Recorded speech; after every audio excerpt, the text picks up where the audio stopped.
Alors bonjour à tous, aujourd'hui je voulais vous montrer en fait comment utiliser un stop fuite quand vous avez une fuite sur de liquide de refroidissement au niveau d'une durite ou d'un bocal. Là j'ai pas le temps de le réparer, donc c'est pour ça que j'ai acheté un stop fuite. Donc ce qu'il faut faire, c'est que vous le mettez quand votre moteur il est chaud. Vous faites attention à ouvrir le vase d'expansion, hein. Vous attendez un petit peu, voilà, vous faites bien attention quand vous ouvrez, ok. Et vous allez prendre alors le stop fuite, là c'est de la marque Facom. Vous allez bien l'agiter. Donc un stop fuite, c'est celui-ci là par exemple, il fait 250 ml et il est pour 10 litres de liquide de refroidissement. Donc vous l'agitez bien.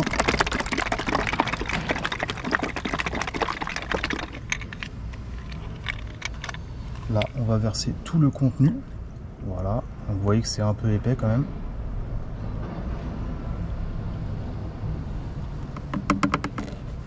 Voilà, donc on met tout le flacon.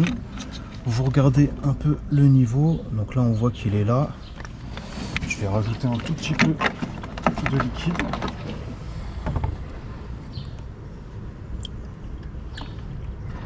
Voilà. Et maintenant, ce qu'on va faire, c'est qu'on va démarrer. Il faut conduire à peu près 10 à 15 minutes pour que le liquide, en fait, il fasse tout le système. Donc moi, j'ai une petite fuite là, en fait, au niveau de la durite. Là on la voit pas trop, mais là on la voit, on voit que j'ai une fuite. Donc je vais démarrer, je vais rouler pendant 10 à 15 minutes et après je vous montre le résultat, voir si la fuite elle vient encore. Donc là le niveau il est ici à peu près. Voilà, donc moi j'ai fait exprès de m'en servir pendant plusieurs jours pour vous montrer en fait le résultat. Donc on peut voir que le niveau il n'a pas baissé, regardez quand je bouge, là on voit qu'il n'a pas du tout baissé et on voit qu'en fait il n'y a plus du tout de fuite. Donc franchement ça marche vraiment bien. Voilà, moi je suis assez content, donc j'avais pris cette marque là, Facom.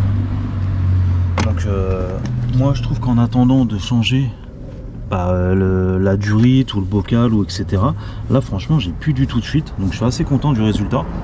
En attendant ça marche bien. Donc voilà, en fait ça reste, si vous avez une petite fuite ça marche vraiment bien. Après bien sûr, si vraiment vous avez une durite qui est percée, tout ça, changez-la. Mais en attendant, c'est vraiment bien, ça change. Et là, j'ai vraiment plus du tout de fuite, quoi. Je suis vraiment content, je suis vraiment satisfait. Donc voilà, aujourd'hui, c'était pour vous montrer comment utiliser un stop fuite.